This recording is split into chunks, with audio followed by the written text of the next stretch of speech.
In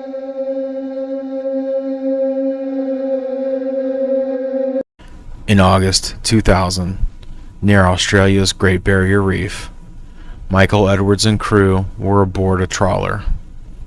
A trawler uses a conical-shaped net to catch large fish.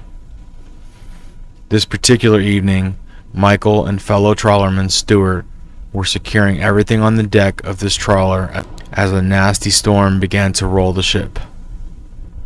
As the waves pushed against the side of the ship, it would roll it to one side, and the men on deck would grab onto anything they could to secure themselves. At one point, Stuart found himself sliding on the floor, heading towards the railing of the ship, and before he went over, he was able to wrap his limbs around the rails to stop himself. But when the ship righted itself, Michael was nowhere in sight. Stuart ran downstairs, frantically yelling, "Man overboard!" as the crew had begun to stir from the turbulence. They rushed out with large searchlights as the captain called Mayday.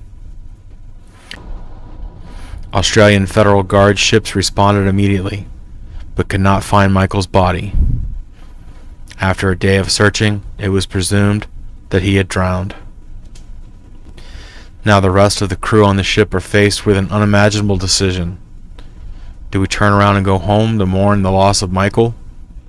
Or do we continue fishing? Understand, these men were not rich. This was a dire situation. In fact, they were poor fishermen.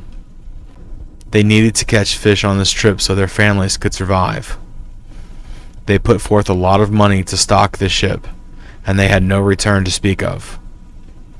After some deliberation, it was decided that they would stay and fish these waters. After all, Michael was a trawlerman. He would have seen it no other way.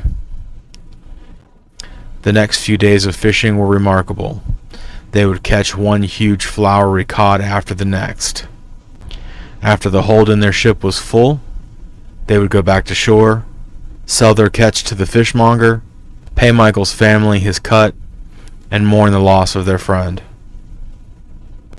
Meanwhile, at nearby Fine Kettle of Fish filleting factory, a 97-pound flowery cod measuring almost 6 feet long was being sliced down the middle by one of their employees. A bone-chilling scream would stop production and draw the attention of everyone in the building. The waters that they were fishing, off the coast of Australia, were not only populated by huge flowery cod, but multiple types of large shark and saltwater crocodiles. It's presumed that when Michael was thrown overboard, he was immediately attacked by one of these creatures.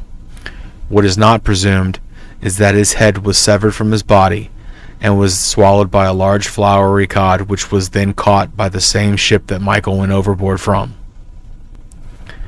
When the fish processing factory worker cut into that cod, what spilled out onto the floor were not only the guts of the fish, but Michael Edwards' severed head. Frozen in time, a look of terror remained on his face, his last reaction to being eaten alive. Rest in peace.